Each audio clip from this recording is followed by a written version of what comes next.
The Baltimore Ravens are top Super Bowl contenders for the 2023 NFL season. We talk about that and so much more coming up next year on this episode of Locked On Ravens. You are Locked On Ravens, your daily Baltimore Ravens podcast, part of the Locked On Podcast Network, your team every day.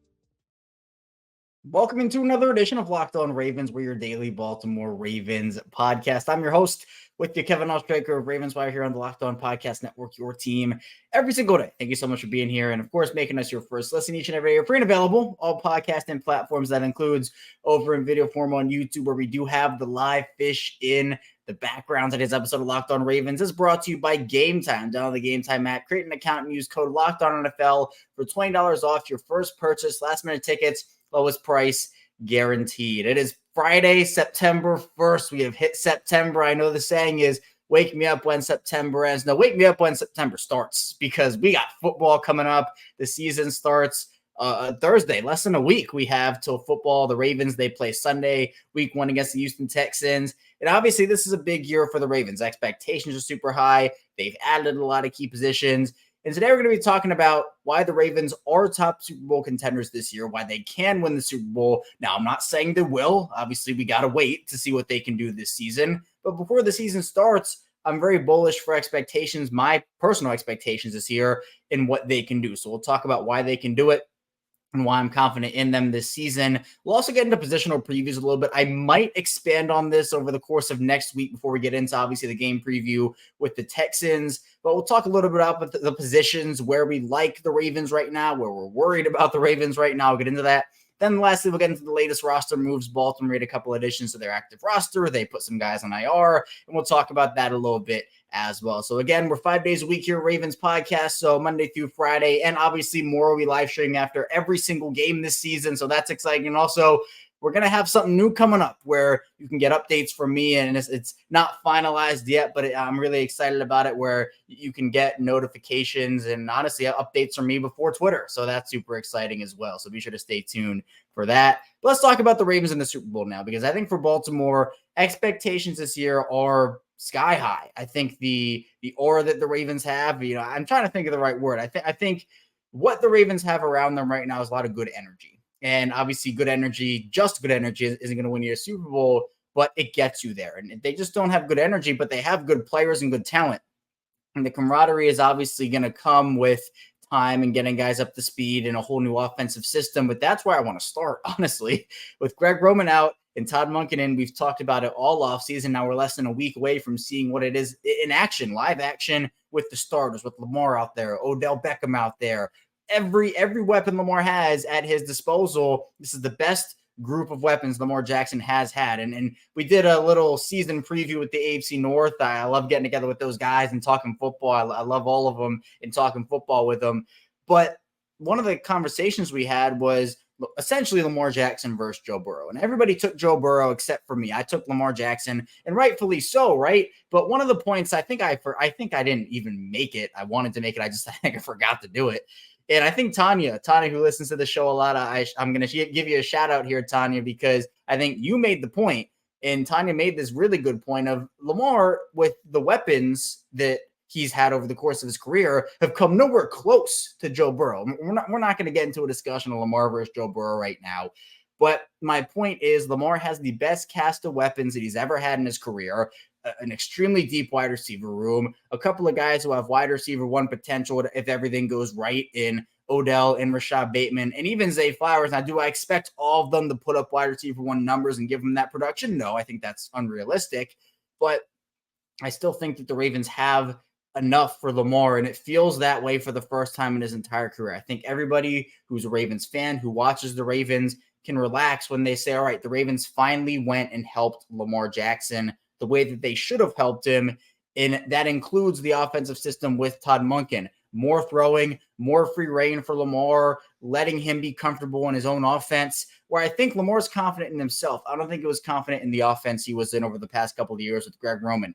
And looking back at some of the 2022 stats that we saw from this offense. Again, for those who don't know, if you're maybe new here, if this is maybe your first episode, or you haven't listened to me talk stats before, for passing and rushing, I go off of net yards per attempt and yards per attempt instead of total yards, because if you're the Ravens and you run the ball 500 times a season, you're obviously going to be first in rushing yards, right? Because it's volume. But if you don't run the ball well on those attempts and you finish with 4 yards per carry, that's gonna impact what your overall rushing success is. So I go off of net yards per attempt. Baltimore net yards per attempt wise, they were a great rushing team. They were third in the NFL in rushing, and also actually third in the NFL in rushing offense and third in the NFL in rushing defense. 5.2 yards per attempt on offense, only gave up 3.9 on defense. But net yards per attempt for the Ravens, they were 21st in passing. It felt like the Ravens opened up the deep game early on. And then obviously Lamar gets hurt. He goes down about week 12, week 13. I can't remember the exact week against Denver. But Tyler Huntley, one of his weaknesses is the deep ball. Baltimore did not push the ball down the field. And obviously there are still some questions about Lamar's deep ball and his accuracy with that. Did not have a good deep ball year last year. His seemingly struggle with consistency in camp this year. It's going to be a big point to me to say, can Lamar get the deep ball at least back to where it was, which was fine. He doesn't have to be the best deep ball passer in the league, but with Odell and Rashad Bateman and Zay Flowers and Mark Andrews, those guys can all go deep and you can bomb a ball out to them 20, 30 yards and then go up there and make a catch, but they have to go and be able to get the ball and it's not overthrown or underthrown. Obviously, in attempts, the Ravens did not throw the ball a lot. They were 28th in attempts and passing with 488, but then you look at the rushing attempts, they were 7th. The Ravens only had one top 10 passing year under Greg Roman in terms of attempts. That was 2021 when they were essentially forced to do it because they lost their entire running back room before the season. What I've been saying for a long time is the Ravens have needed a more balanced offensive system. And I think that's what they're getting in Todd Monken, where he's not going to just abandon the run. I think everything we've talked about this offseason with the offense has been, oh yeah, they're going to throw the ball so much and throw the ball. But I think we've been, I guess neglecting the running back position and not talking about those guys. Obviously, JK is back now. They have Gus Edwards, Justice Hill, Keaton Mitchell. He's on IR now. I'll get to that in the final part of the show. But those three guys, plus maybe you want to call up a Melvin Gordon from the practice squad. I don't know. But it's not like those guys are just going to disappear. I think there's still going to be volume, still going to be workload. And I don't expect the Ravens to move into being like a top 5 attempts passing team. I don't expect them to throw the ball more than any other team this season. But the issue with the Greg Roman offense was that it just wasn't prevalent enough, and the wide receiver usage was so down. One, they weren't getting used to their full potential, and two, wide receivers just didn't want to come to Baltimore because they knew what it was. Receivers and players have different motives, what they want their career to be and what they want to prioritize. If it was catches and yards and touchdowns as a receiver, you won't come to Baltimore. If it was a tight end, you could come to Baltimore and you'd be having fun in the Greg Roman offense. It was a very tight end friendly offense, but I think Todd Monken's offense will let guys play to their skill set a little better, which is really important. And I haven't even talked defensively, where the Ravens did lose Calais Campbell. They did lose Justin Houston. They did lose other depth pieces as well, like Jason Pierre-Paul, and obviously Chuck Clark gets traded to the Jets. But I think in Marcus Peters in that conversation too. But I think that despite the holes that they have at some positions, I think pass rush is a concern for some people, and I'm a little iffy on it right now. I also think the corner position outside of Marlon Humphrey, who we know is going to miss some time, which is not good, is a little iffy. In fact, a lot iffy. But the Ravens still have stars in that secondary. They still have stars on their defense. Roquan Smith and Patrick Queen and Marcus Williams and Kyle Hamilton. Now, Queen and Hamilton have to continue off of strong seasons, right? Queen going from his 3rd to his 4th year. Hamilton going from his 1st to his 2nd year. But then can guys like Justin Matabike step up? Can guys like Broderick Washington step up? Adafe Owe, David Ajabo. How's Jadeveon Clowney going to fit in?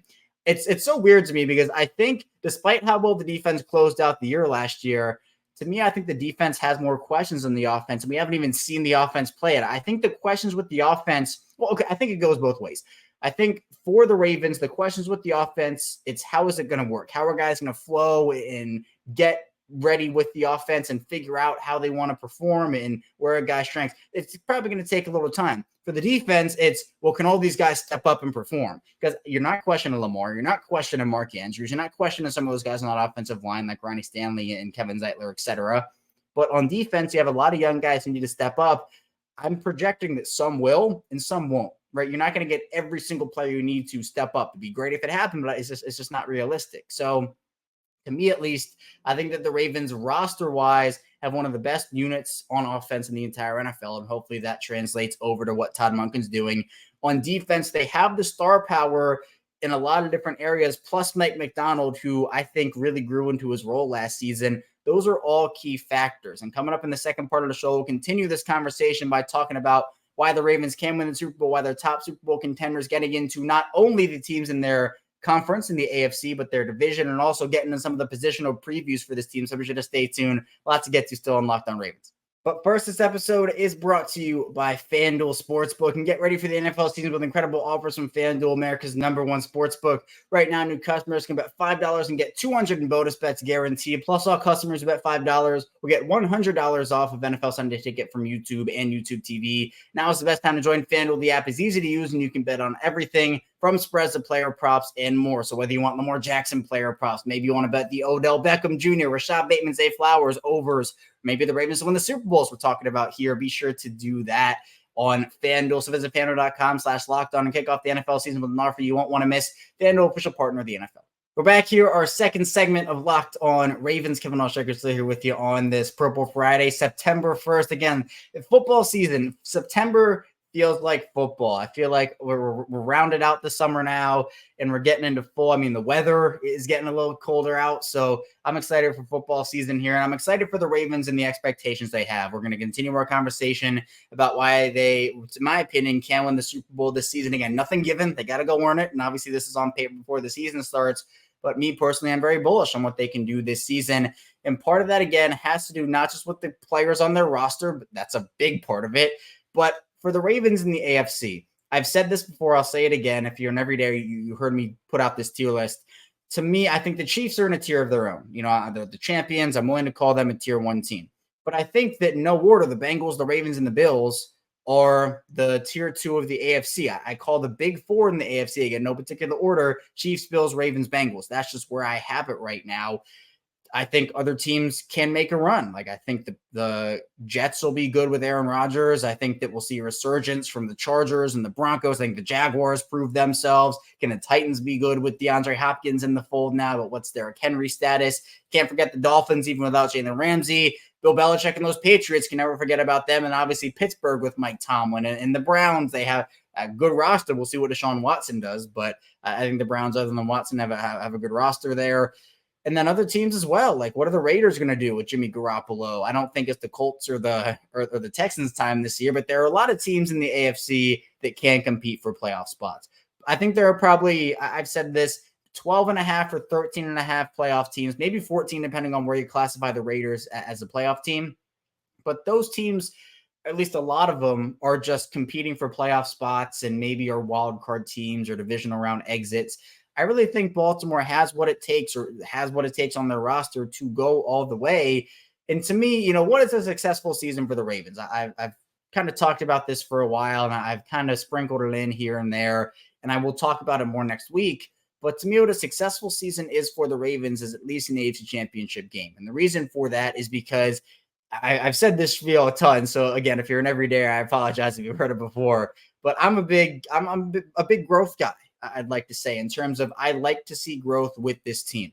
When Lamar Jackson came in the league in 2018, they made the playoffs. They made the wild card round. Obviously, Lamar steps in for Joe Flacco and leads them to a 6-1 record and takes them in, and they lose to the Chargers in a home game. Like, fine. They do that, and that's fine. It's the first step in the growth. Then the second season, 2019, was their 14-2 season. Massive step in growth. They grew a ton and showed that, hey, this Lamar Jackson guy is for real. The Ravens are for, obviously, the divisional exit after the bye was super disappointing. But again, it's a step on the ladder. Then in 2020, that was the year that the Ravens actually got over the hump and they won a playoff game. They beat the Titans in the wild card round. They lose to the Bills in the divisional round. That was disappointing. But again, it was growth. They hadn't won a playoff game. Lamar finally wins a playoff game. That was more growth. 2021 and 2022 have not been growth years, in my opinion. I'm not saying every year has to be a step, but you want to take something away. In the past 2 seasons, yes, I will acknowledge they've been pretty injury marred. 2021, much more so than 2022, although 2022 was not fun injury-wise for the Ravens. But it was no playoffs, and it was a wild card exit. Without Lamar, you can't really gauge a ton because you don't have your guy there. But health is a real factor in the NFL. And Lamar right now is signing that big money contract now. So I want to see this team grow with the expectations they have, with everybody. If everybody can stay healthy, and again, they're already having some issues in the corner room. But to me, with a fully healthy roster, I think, again, the Chiefs, the Bills, and the Bengals are the teams that can rival the Ravens. But I do think the Ravens have built their defense for Cincinnati. We saw that over week 5 and the wild card game, where, again, if Tyler Huntley did not fumble that ball on the goal line, I think the Ravens would have won that game. The Bills are a weird team. There's a lot of fluctuation with them. Obviously, a very good team. I don't want to make it seem like I'm not saying they're good, but there's a lot that could go wrong with them. The Chiefs, to me, are a team that we don't know what's going on with Chris Jones, but with Patrick Mahomes and Travis Kelce over there, you cannot count those guys out. They just won the Super Bowl, so obviously you can't. But then in the NFC, if the Ravens can get past, I think the AFC road will be a lot. It's almost like the Nuggets, right? The Denver Nuggets, they're my favorite basketball team. I've been very, very clear about that. They're the champions, by the way. It's still surreal. It takes me back to when the Ravens, won theirs and, how great of a feeling it was. But the Nuggets, they had to go through a gauntlet in the Western Conference. They had to go through the Timberwolves. It was a young Timberwolves team, but, still, Anthony Edwards is insane. But then they have to go through Devin Booker and Kevin Durant, and they do that. And then they have to go through LeBron James and Anthony Davis. Now, I understand injuries. I know if people aren't Nuggets fans and they're either Laker fans or Suns fans, I get it. Injuries happen. But again, that's the thing. Injuries happen. It happens in all professional sports. For the Ravens, for the Nuggets, for NFL, NBA, MLB, whatever. Injuries happen. So health is a very big proponent of this whole thing. But again, the Nuggets then got to the finals and they played the 8th-seeded Heat, who should not have, play-wise, they were not an 8th seed. They had gone through a gauntlet in the Eastern Conference themselves. But that was the Heat weren't, to me, as challenging of a team for the most part. I'm not discrediting what the Heat did, but they weren't as challenging, at least on paper, as the Lakers were, as the Suns were, et cetera, et cetera. So for the Ravens in the NFC, my whole point of this was in the NFC, it's the Eagles, who are really good.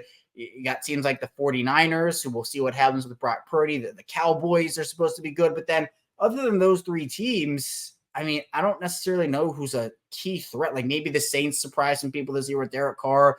I think if the Ravens can get through that AFC gauntlet, I'd feel confident in them being the NFC representative.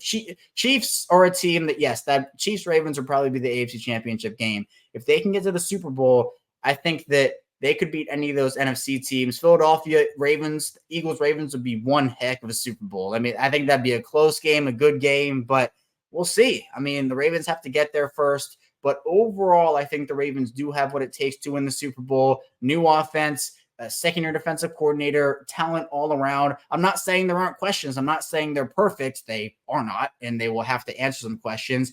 But this is me saying if they can answer those questions, if guys can step up, if guys can build off of positive years last year and get even better, and they can get relatively lucky health-wise, this team has what it takes to me to get to or win the Super Bowl this season. But coming up in the final part of the show, we'll get into positional previews then. I know I said I was going to do it in the second segment. We'll do that in the final part of the show. Also get into Baltimore's latest roster moves and so much more. Still a ton to get to here on Locked On Ravens. But first, this episode is brought to you by Gametime, and there are plenty of times when people get stressed out buying tickets. Sometimes trying to find them last minute. You maybe be hunting down the best price, competing with other buyers for a popular event.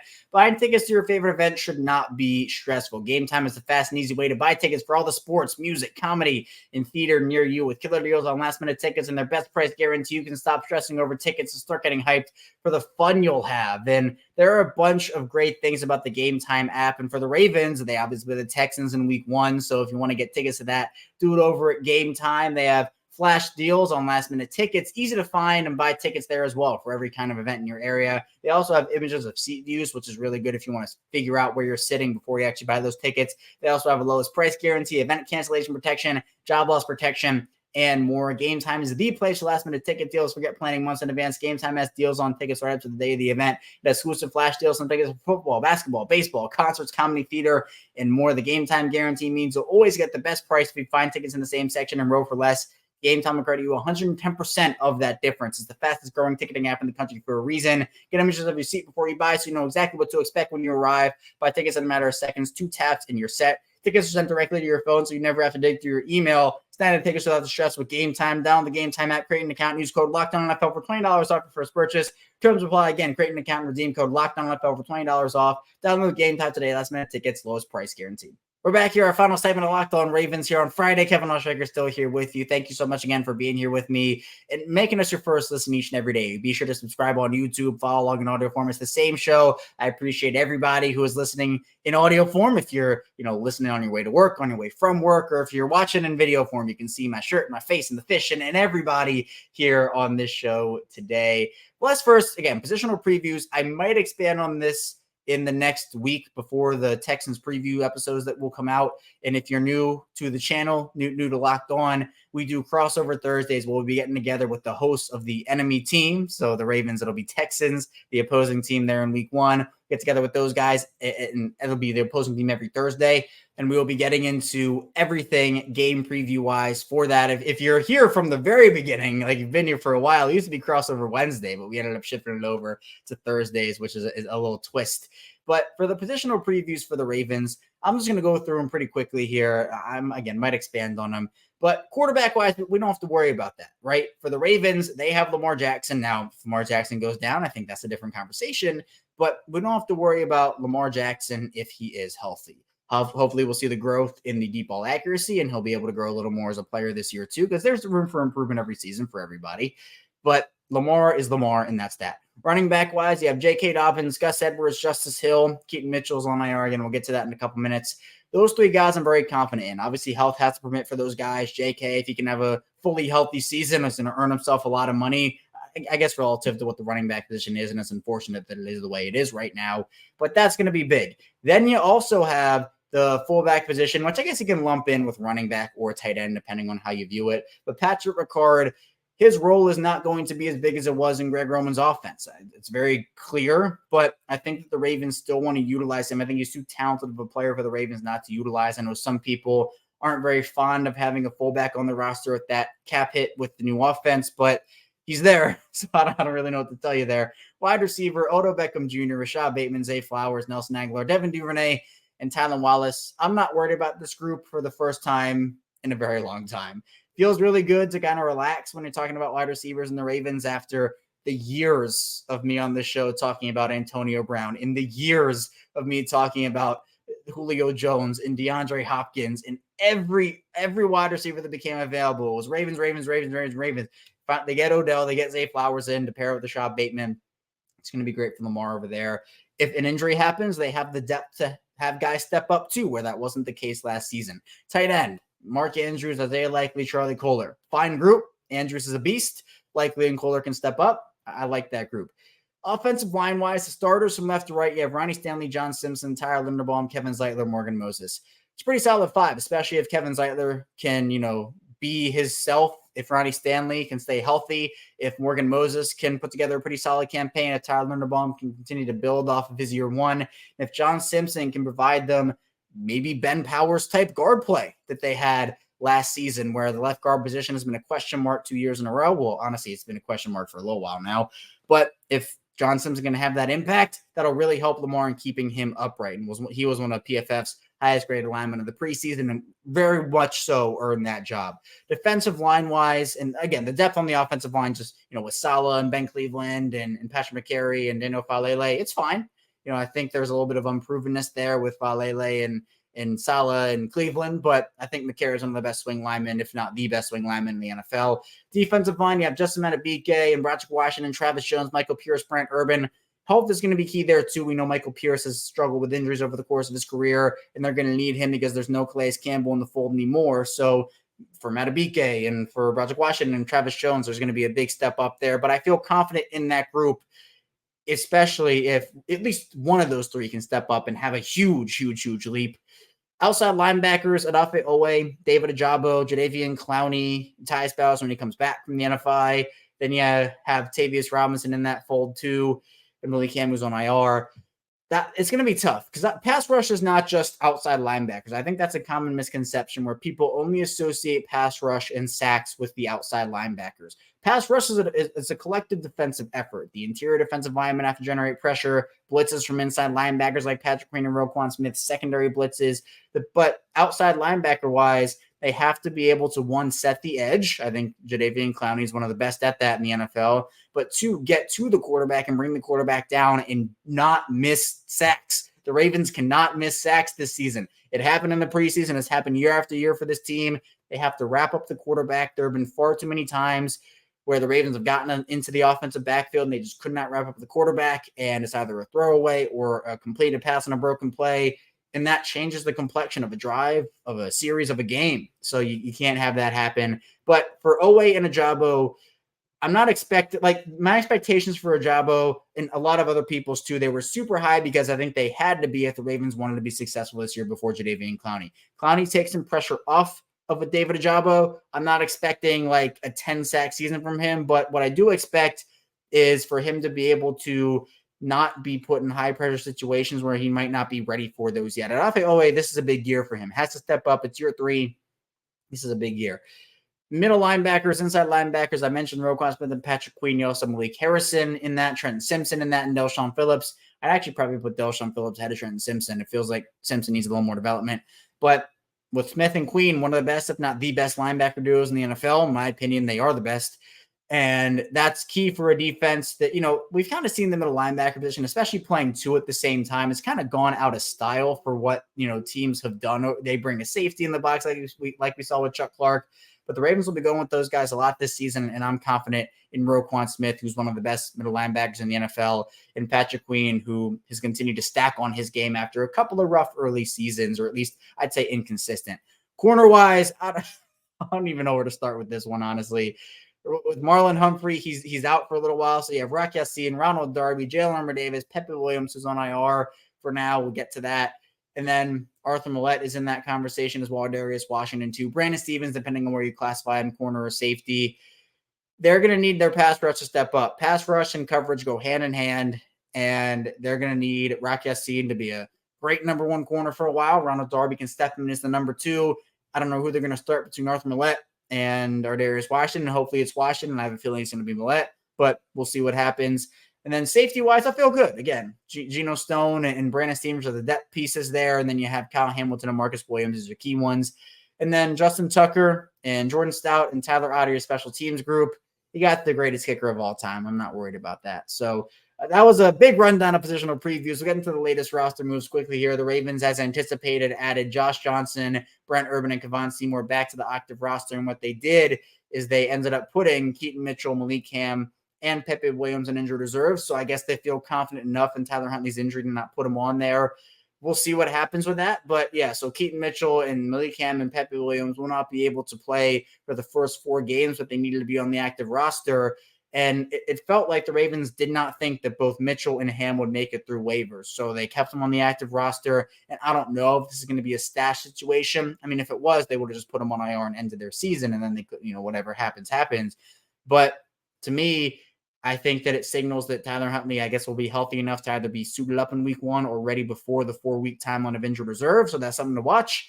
And the Ravens were not awarded anybody off of waivers. Well, they actually did add one more guy to their practice squad, and Bravion Roy, who ended up actually picking off Lamar Jackson last year in that Carolina Panthers game. Apparently, they wanted Angelo Blackson on their practice squad, but he ended up going to Jacksonville. So Roy was the option for them there. So the Ravens, it's an exciting time for them. Football's almost back. We're so close, and I appreciate you as always tuning in to Locked On Ravens. That's all I have here on this episode of Locked On Ravens, though. I appreciate it. Again, be sure to subscribe, follow along in audio form. We'll be back here on Monday with more Ravens content as we lead up to the 2023 season. It'll be our first game week of the 2023 year, so be sure to stay tuned for that. I'll see you right back here on Monday on Locked On Ravens.